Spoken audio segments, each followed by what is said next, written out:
¿Cómo está, doctor? Gracias por venir. ¿Qué tal, doctor? No, por favor, gracias a ustedes por invitar. Bueno, primero, en general, porque hablamos de estas estafas piramidales, pero ¿hay características distintas según cómo se encaren o todo tiene el mismo formato? En general tienen el formato, pero se promocionan de formas diferentes. Y en distintos casos, la participación de las personas que forman parte de esta pirámide, por eso se llama piramidal, es diferente la situación. Hay algunos que están allí en la convicción de que esto es un negocio y de esa forma se introducen y incluso traen no solo a las personas que captan, sino a sus propios familiares, amigos y parientes. Y hay otra parte de este esquema que la tiene totalmente clara y sabe que esto es nada más que una estafa y que está hecho para desapoderar a las personas de los ingresos. Y lo que hablábamos recién con ustedes acerca de las razones por que la gente ingresa a esto, como bien decían ustedes, la incertidumbre económica en Argentina, porque esto no solo pasa en Córdoba, pasa en Buenos Aires, pasa...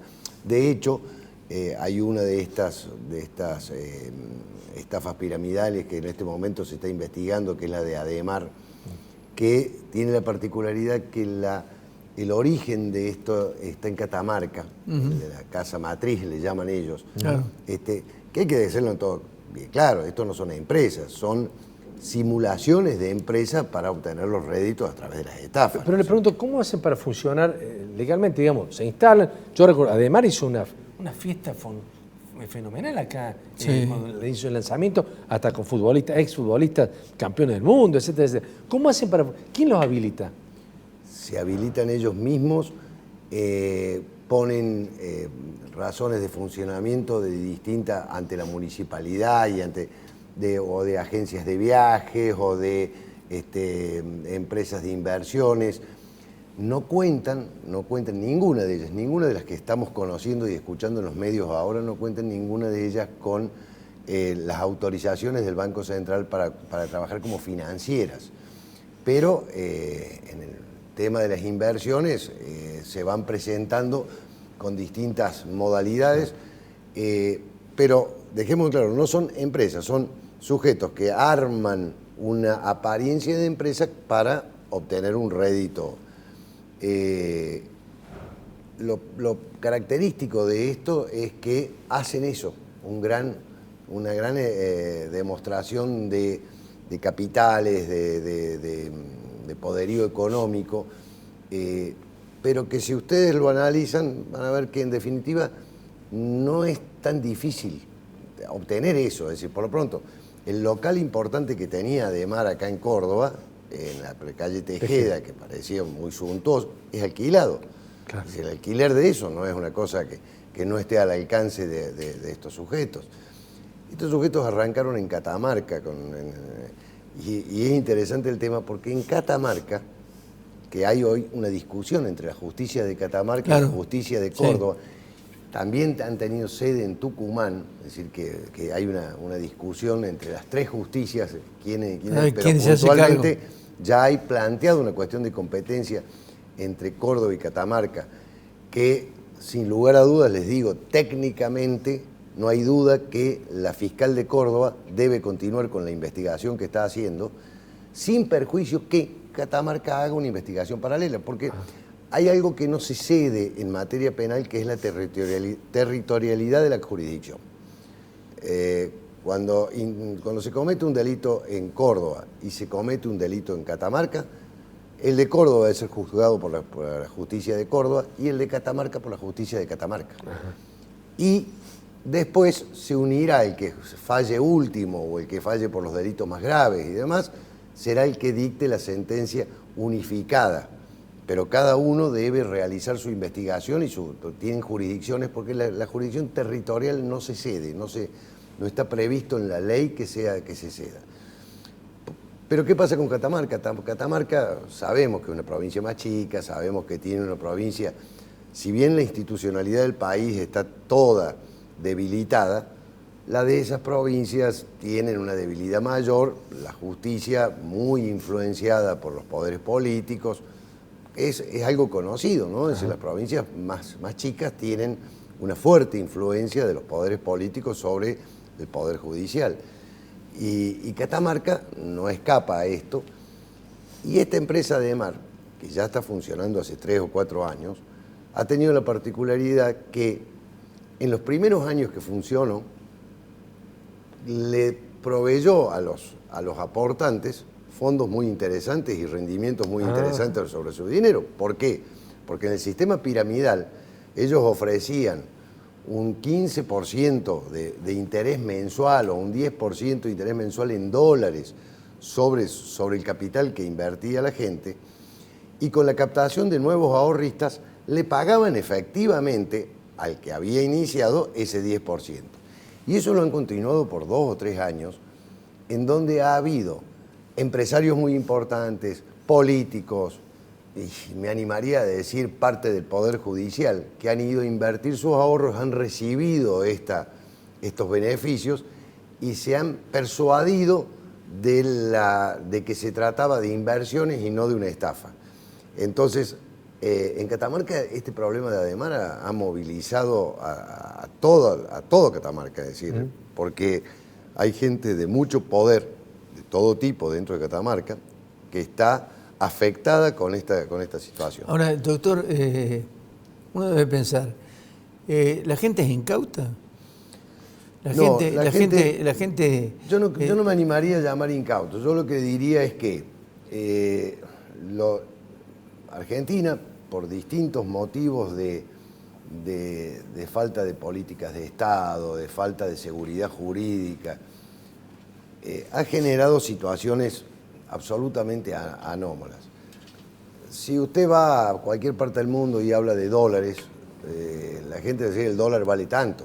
Y si usted le dice, ¿y el paralelo? La gente lo va a mirar y decir, ¿de qué me está hablando? ¿Cómo el dólar paralelo? Claro.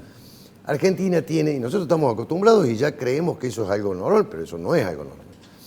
Entonces, aquel que tiene un pequeño ahorro, aquel que tiene una pequeña posibilidad de disponer, necesita resguardar su pequeño capital frente a la inflación, frente a las corridas del dólar, frente a las salidas del cepo o entradas del cepo. Y además, en el mundo legal, que es el de las financieras autorizadas, tampoco encuentra un resguardo garantido, porque nuestro sistema dice que el Banco Central autoriza financieras, pero el Banco Central no responde por ninguna de esas financieras. Entonces vemos que se caen las financieras legales, las financieras autorizadas se caen los bancos. Recuerdan ustedes, Banco Iguazú, Banco Israel, Banco Feijín, Banco. Se han caído los bancos. Entonces, si usted me dice, oye, ¿y en qué banco? Y sí, si lo pone en un banco oficial, va a poder, pero no se le ocurra meter dólares en un banco oficial, porque el banco oficial le va a devolver el dólar el 1 a 1.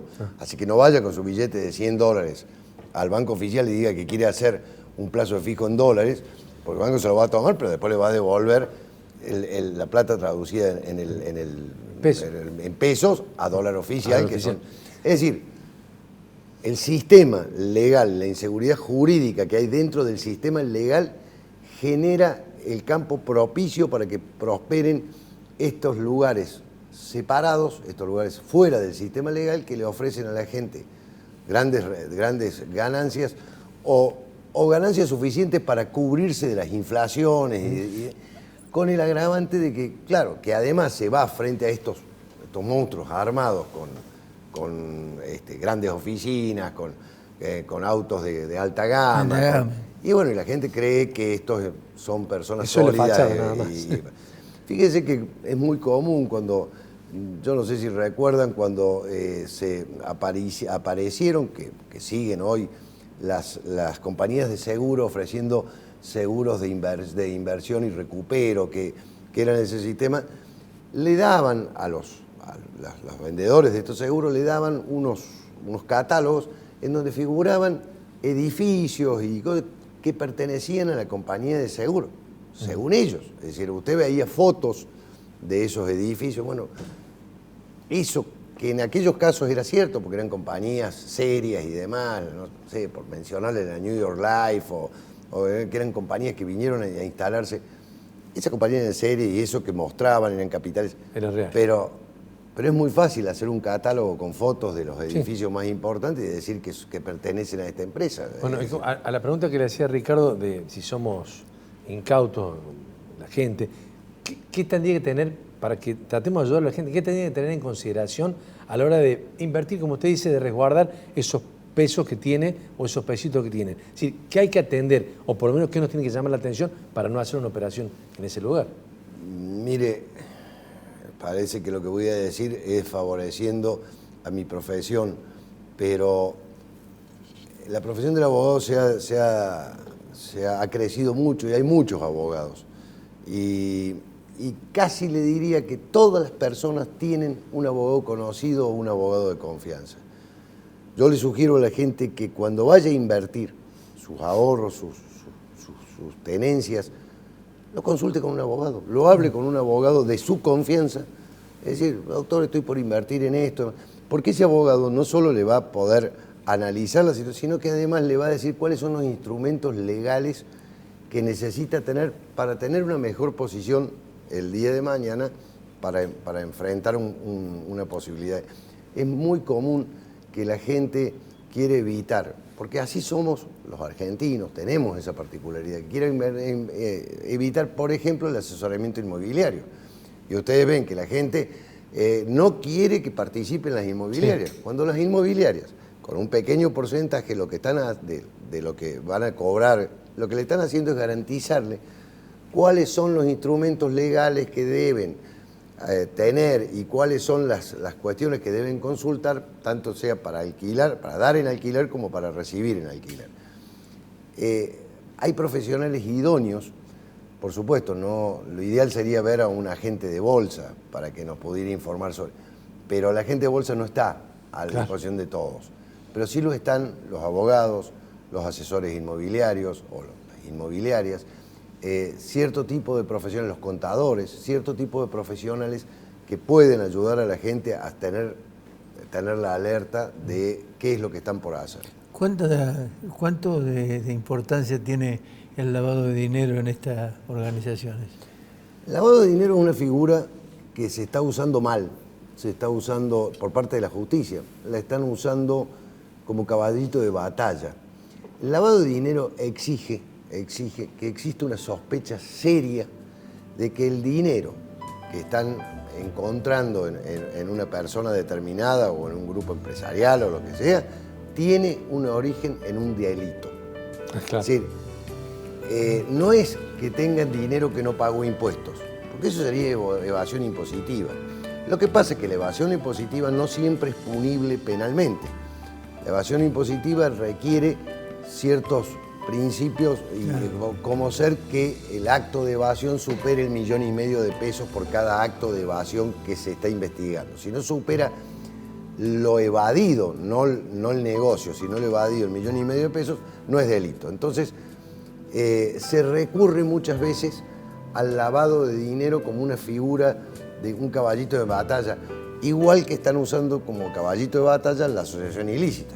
La asociación ilícita. Ustedes, que son grandes, y usted, Oseca, que tiene muchos años en esto, pensará, pero hace 15 años atrás nadie hablaba de asociación ilícita. Era una figura que no... La asociación ilícita fue una figura creada, fíjense ustedes, fue creada en la época del gobierno militar. La crearon para combatir lo que llamaban subversión, porque era la forma de decir, bueno, no le comprobé otro delito, pero le compruebo que está dentro de Montoneros o que está dentro del ERPO, está dentro, entonces está dentro de una asociación ilícita. Para eso fue creada la figura de asociación ilícita. Durante años después de que pasó la dictadura y iniciamos la democracia y demás, pasó años sin ningún uso, pero no había ningún precedente de una condena por asociación. Claro. Y hace 10 o 15 años atrás la hicieron resurgir y hoy le diría que es la caballito de batalla que utilizan. Eso y el lavado de dinero para poder encarar desde la justicia la delincuencia de que estamos hablando. Doctor, le agradecemos mucho que nos haya acompañado hoy. Tenemos que cerrar el programa. Muchas Ricardo, gracias, sí, señor. Así que, bueno, lo estaremos consultando cuando tengamos otra. Cuando les pueda servir útil, con todo gusto, y muchas gracias por haberme tenido. Muchas gracias, doctor.